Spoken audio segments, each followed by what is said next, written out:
Family, Ramon Cervantes Sr. is a stickler for routine. Every morning at 7 he opens the family business, and at 8 he goes to his farm located just a few miles out of Orange Walk town. He usually heads back into town for lunch, but on Tuesday he didn't show. That was the first indication that something was not quite right. I was at the San Antonio quarry when my sister called me about maybe 3:30 so. To ask me if I had spoken to my dad, because she's calling and she can't get in touch with him, and that she spoke to him briefly, but like the call was cut short and he sounded different.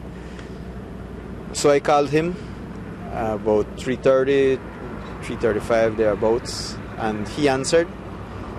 But he told me he had his rover broke down at the cane field and that he was heading to San Jose for some help, and he mentioned that he was going to a certain family to get some help. So I called my sister and she was already by the cane field, so I said, well, go to San Jose because my dad says he's going there, no, to the family he mentioned. And well, she went and my dad wasn't there. He hadn't been there.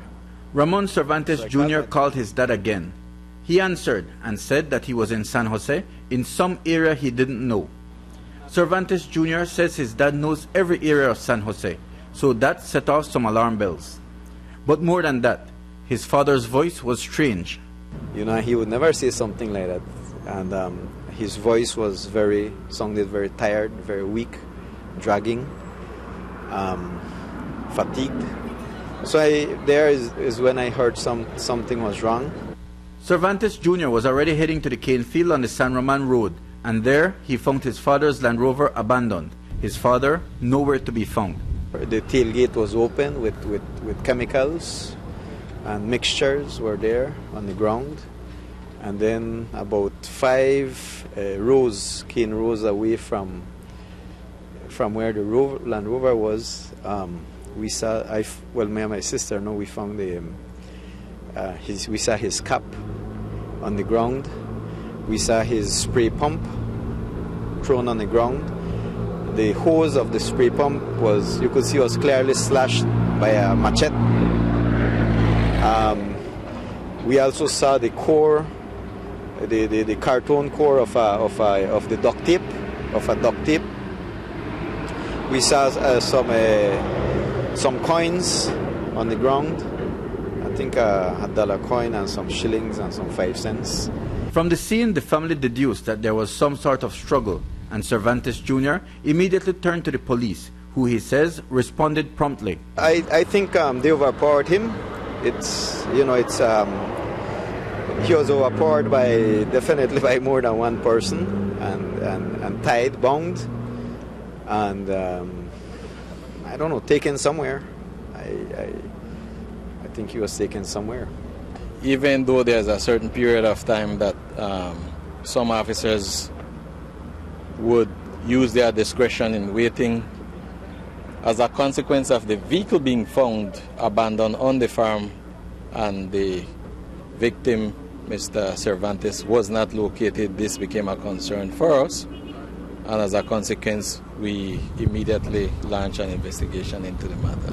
There have been no demands for ransom and no communication with the elderly man since Tuesday evening. The family of Ramon Cervantes Sr. is convinced that it is a kidnapping and that he is being held against his will, even though they cannot speculate about a motive at this time. None of us, of our family, have gotten any threats from anyone. We have not had any fights or any friction or that we can point to. We simply don't know. And with more questions than answers, all they can do is wait for news and hope for the best. Well, my dad is on medication. I think they need to do something to at least have him in good health, to take that into account. I don't know how they will get those medicines to him, but please, I do appeal that they take care of him, health-wise, until we work things out, whichever way, I don't know. Monsieur, what does your family do from this point on?